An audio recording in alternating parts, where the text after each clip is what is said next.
Je suis né dans la ville d'Aubagne, sous le Garlaban, couronné de chèvres au temps des derniers chevriers. Garlaban, c'est une énorme tour de roche bleue. Elle monte très haut dans le ciel de Provence. Ce n'est donc pas une montagne, mais ce n'est plus une colline. C'est Garlaban.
Il a fait son petit rond?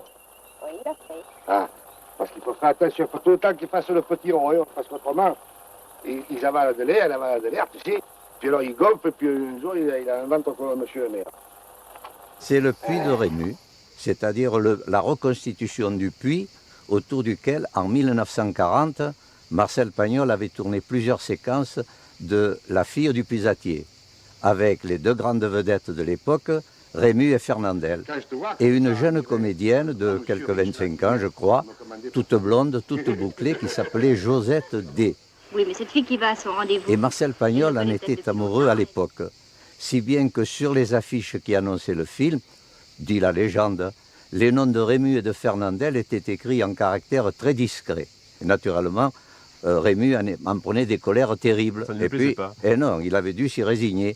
Mais il paraît que chaque fois que le hasard le mettait en présence de la fameuse affiche, il ne pouvait pas s'empêcher de s'exclamer « Blanche-Neige et les deux nains ».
Angèle, pas un peu de café?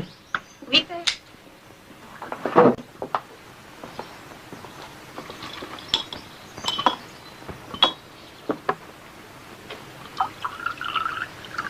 Ah, merci. Nous nous avons pas Saturnin, hein?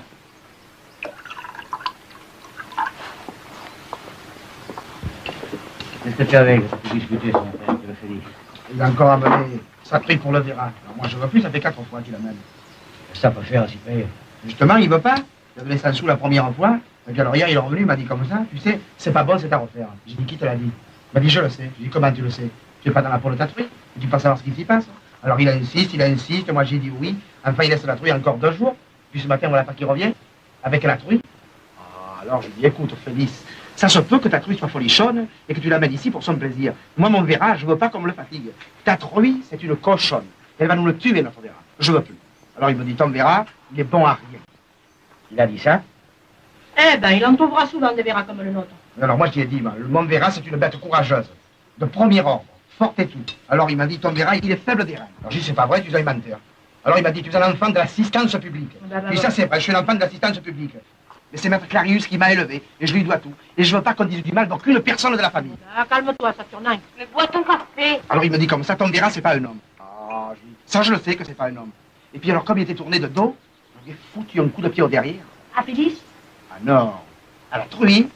À la truie, oui. Alors il m'a couru derrière pour me frapper. Je suis rentré où il y avait le Véra. Et là, il n'a pas pu m'attraper, il est parti. Eh bien, tu as bien fait, hein. Et puis, s'il n'est pas content, l'autre verra. Il a qu'à s'en occuper, lui, la truie. Tu vas, Angèle? Je vais en choisir 12 pour chercher les poulets. Et en revenant, je ferai des commissions au village. C'est la liste? Oui, mère.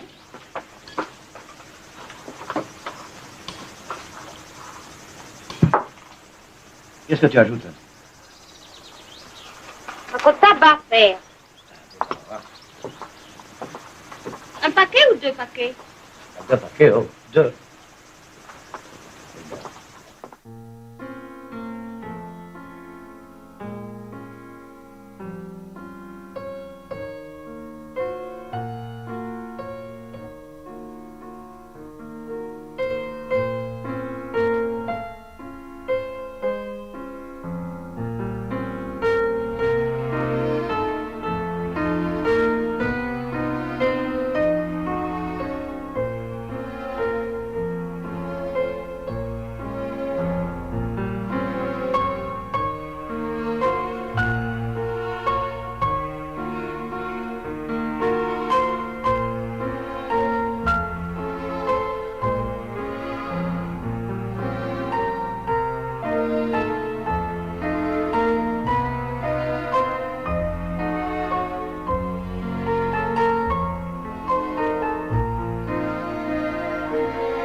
Arrivé au sommet des Barres Saint-Esprit, quelques ruines semblent témoigner d'une vie villageoise disparue.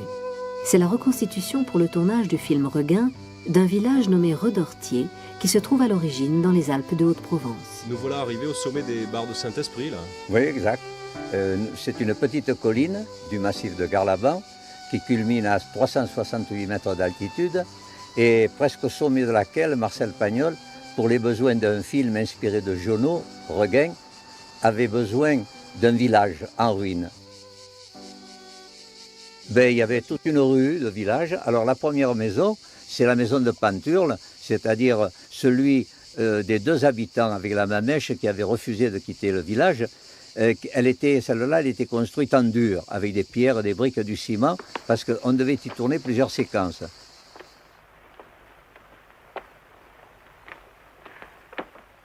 Eh bien, on va faire la pause ici, hein. Celle-là de maison, elle a l'air moins abandonnée que les autres, hein. Il ne doit pas y avoir longtemps qu'ils sont partis, hein. Oh, l'homme! Oh, l'homme! Vous avez rien à aiguiser? Il n'y a personne? Il n'y a personne. Marcel Pagnol, après avoir fait construire le village, avait dit à Marius Brouquier, « Mais tu vas me construire ici, à la pointe des Barres, une église. Comme dans tout village, il y a une église. Mais ne va pas t'en chercher. Toi, tu oublies toujours que tu travailles pour le cinéma, tu fais un travail de romain. » Alors Marius Brouquier lui avait répondu, « Écoute Marcel, moi ton église, je te la fais bien volontiers, mais solide. Je ne veux pas avoir ta mort ni la mienne sur la conscience. Va, fais comme tu veux. » Et le soir de Noël, on tournait une séquence au cours de laquelle Panturle et la mamèche partagent la soupe au pied de l'autel. Tous.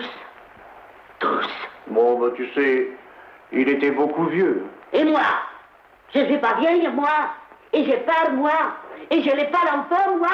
Oh, porca madonna! Oh. Et à ce moment-là, le vent soufflait tellement fort qu'il faisait tourner là-haut, à 20 mètres de hauteur, autour de leur moyeu de bois, les 2 cloches en béton armé que Marius Bouquet avait fabriqué. Alors il triomphait. Alors, Marcel, j'ai eu raison. Oui, oui, ça va, tu as mérité le pastis. Je sais où on est. Ça, c'est Aubignan. Ça va pas mal, Arsule, hein, ça va pas mal. Tu vois, en bas, là, c'est Vachère. Oh, ça va pas mal, hein. Ça va pas mal. Qu'est-ce que c'est Aubignan? C'est ça. Tu vois, ces maisons, avec les trous, là, en ruine. Ça, c'est Aubignan. Dis, donne-moi un peu la bricole, viens. Tu dois être fatigué, hein. Ah, il y a des habitants. On ne sait jamais. Allez, on pousse un peu. Regain, donc inspiré de Giono, quel en était le thème de ce film? C'est le thème d'un village en ruine, abandonné par la plupart par tous ses habitants, sauf deux.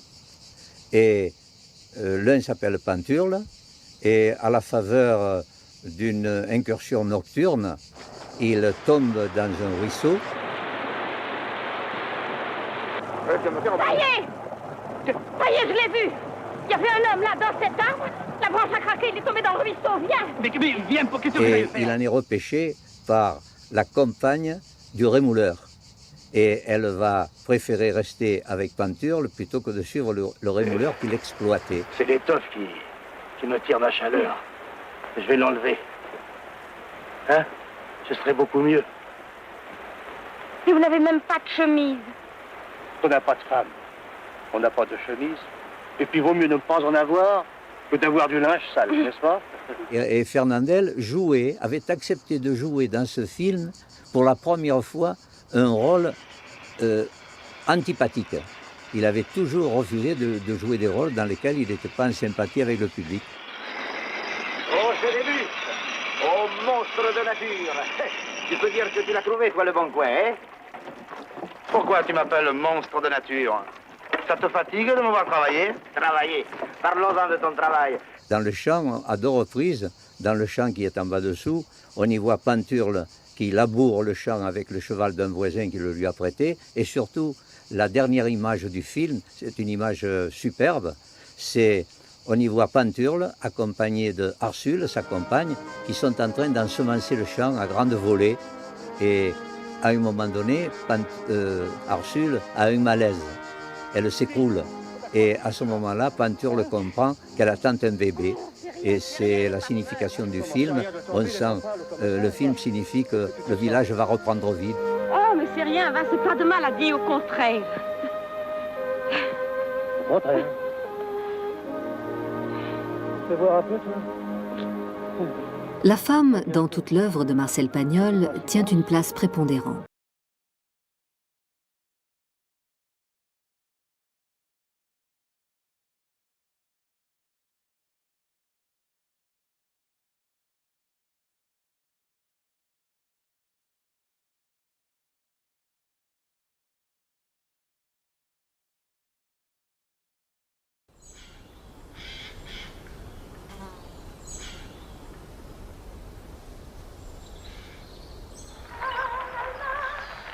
Tu sais ce que je t'ai dit tout à l'heure sur la femme?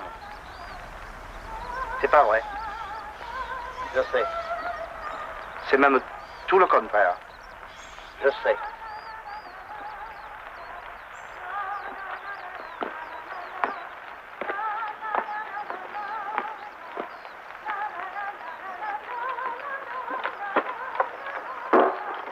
Si des fois tu lui parles de la chose,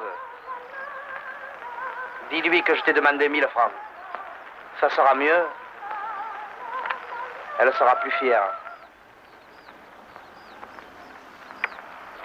Adieu, Panturle.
En sortant des bars Saint-Esprit, si vous commencez l'ascension du Garlaban par le chemin des collines sauvages, à mi-parcours du sommet, au-dessus du vallon de Pastan, vous tombez forcément sur une grotte, celle de Manon des Sources.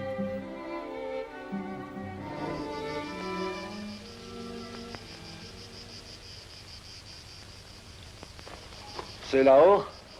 Eh ben, femme de potin. Cette grotte figure dans la carte d'état-major sous le nom de grotte du Plantier. On l'appelle aussi la grotte du cerf ou de la serre, c'est-à-dire du serpent en provençal. Mais elle est mondialement connue sous le nom de grotte de Manon des Sources, depuis que Pagnol, en 1952, y a tourné, en a fait le refuge de la petite sauvageonne. Que je te dise quelque chose de grave. Lâchez-moi! C'est drôle quand même, comme tu as peur de moi. Déjà, quand tu étais petite, quand je voulais te prendre sur mes genoux, tu voulais jamais. Mais maintenant que tu es raisonnable, tu devrais comprendre que je suis un ami. Tu pourrais te rappeler que j'ai prêté de l'argent à ton père. Je sais, quand mon frère était malade. Beaucoup d'argent. 21 000 francs.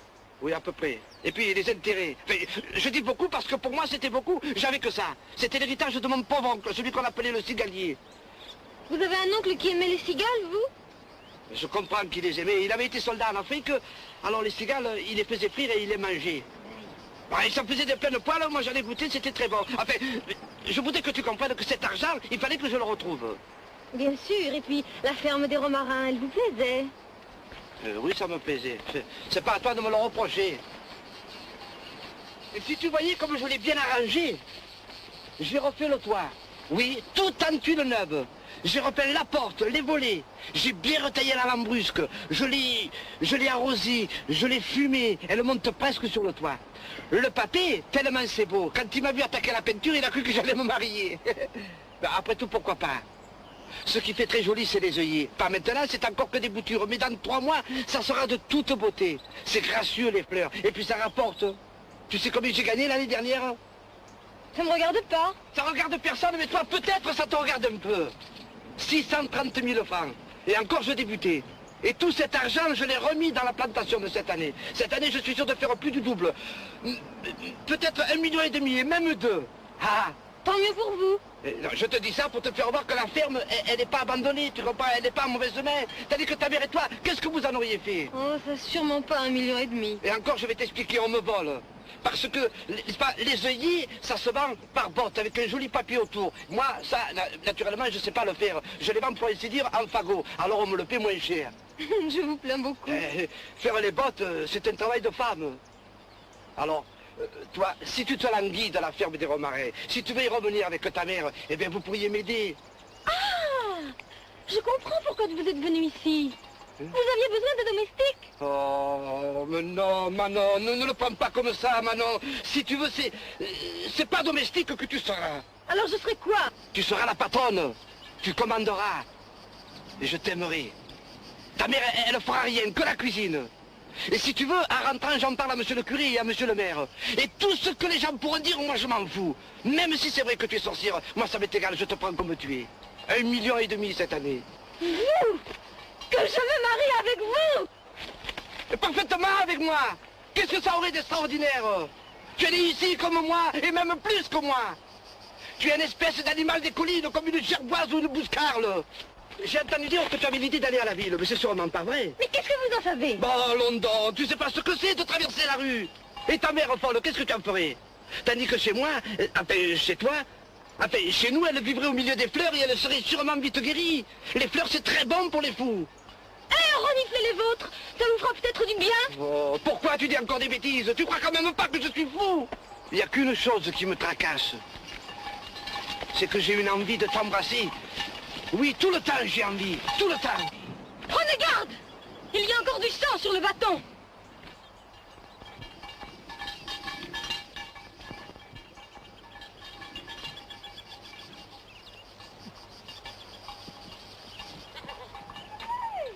N'aie pas peur, Manon. Je m'approche plus. Je t'aime. C'est la vérité, je t'aime. Ça me fout mal au cœur. C'est pas vrai, c'est de tes stardises que tu dis ça. Tu fais des caprices comme tes chèvres. Mais moi, c'est du pour de bon, je t'aime. C'est moi qui viens crier tous les soirs dans le ballon. Ne le faites plus, ça me fait peur.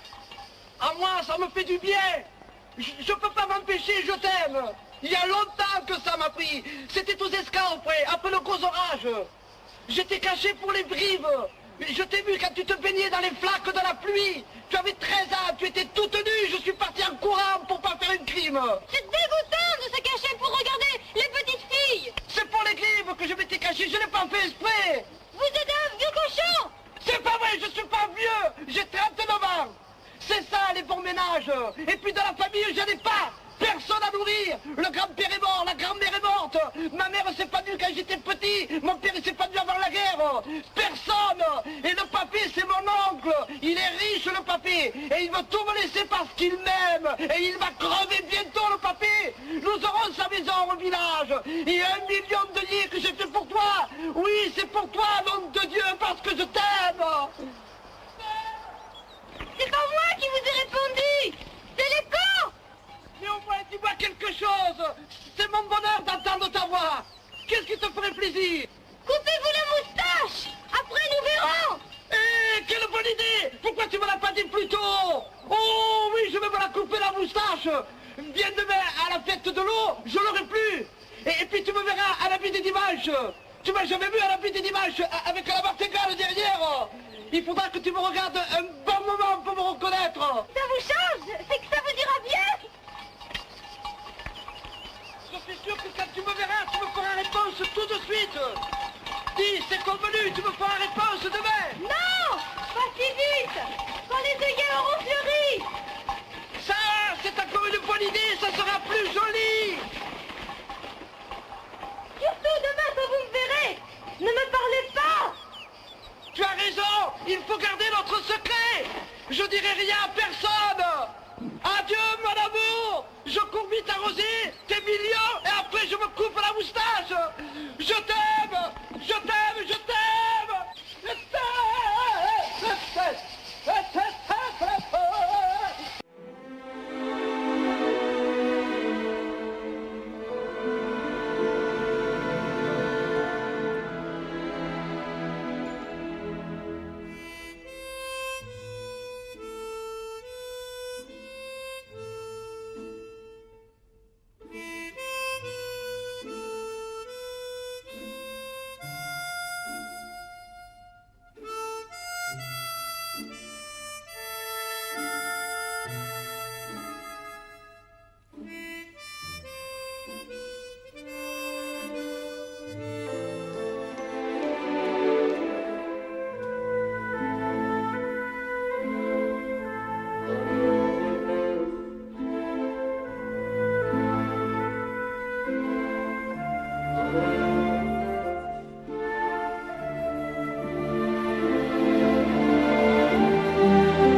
La grotte du Petit Cerf se trouve juste au-dessus de la grotte de Manon.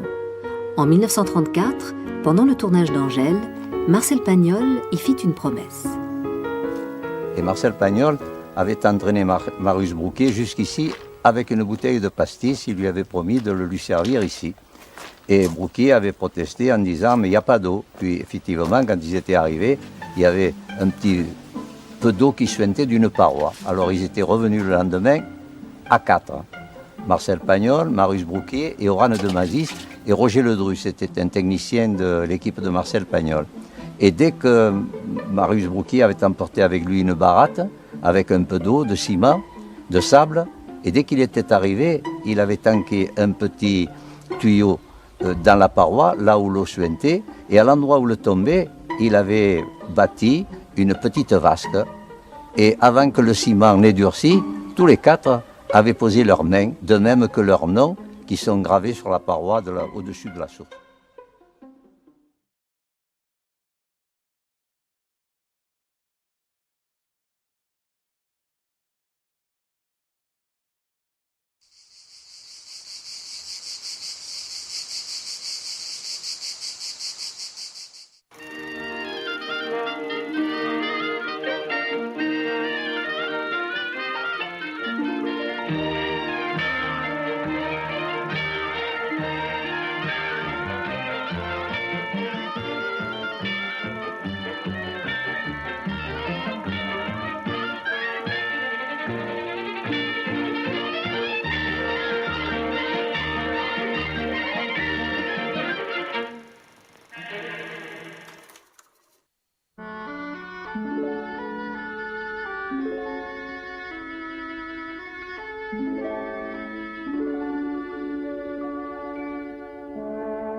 Non, non, que tu ne devrais pas boire. T'as déjà bu 2 litres de vin blanc, et maintenant tu attaques une bouteille de cognac.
Du puits du Mûrier.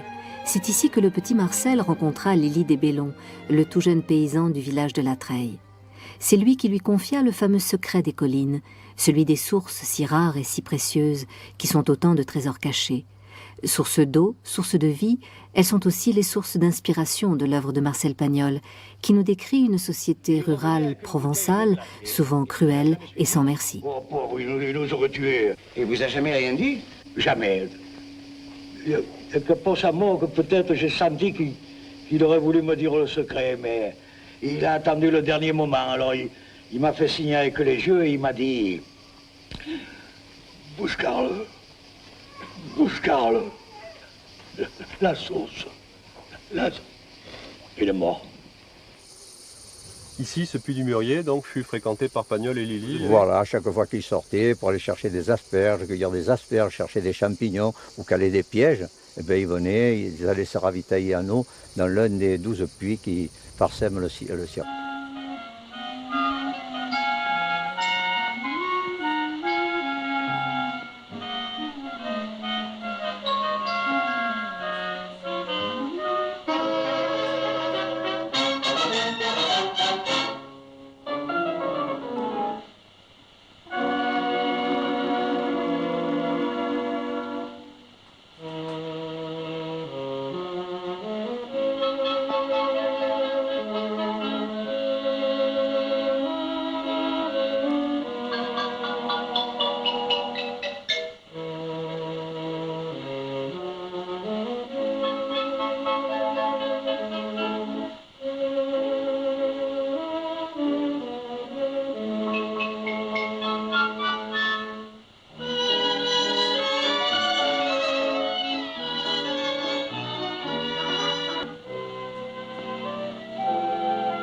Cette grotte-là, c'est de loin la plus célèbre. Hein. Eh oui, c'est la fameuse, la légendaire grotte du Gros Hibou. Marcel et Lily s'étaient réfugiés un jour d'orage, mais auparavant, Lily lui en avait dit le secret. Cette grotte, c'est une sorte de tunnel qui traverse le sommet du Taoumé. On entre de côté, on sort de l'autre. Mais ce secret, il n'y a que les contrebandiers, les braconniers et toute la famille de Lily qui le connaissent. Alors les deux petits sont montés de l'autre côté et ils se sont installés sur le bord de la grotte et ils ont admiré l'orage qui était somptueux. Tourne-toi doucement, chuchota-t-il. Je fis tourner ma tête et mon buste. Je vis là-haut briller dans l'ombre 2 yeux phosphorescents. Je dis dans un souffle, c'est un vampire. Non, c'est le grand-duc. En regardant de toutes mes forces, je finis par distinguer le contour de l'oiseau.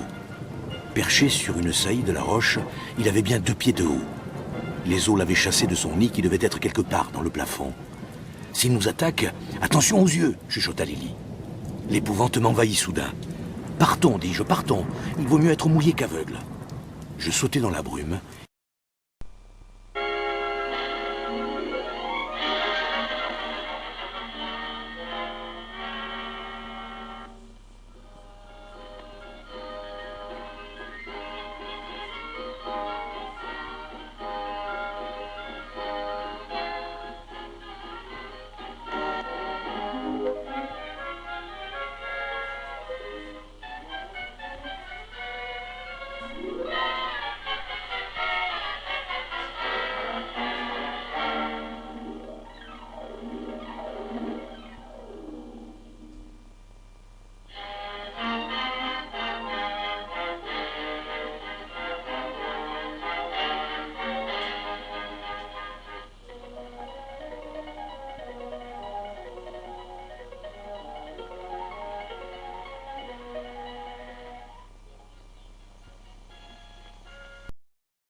Nous y sommes.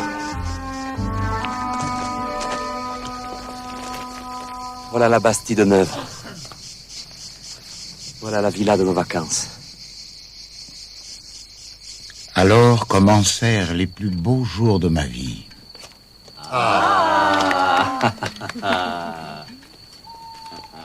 Prodigieuse lampe tempête.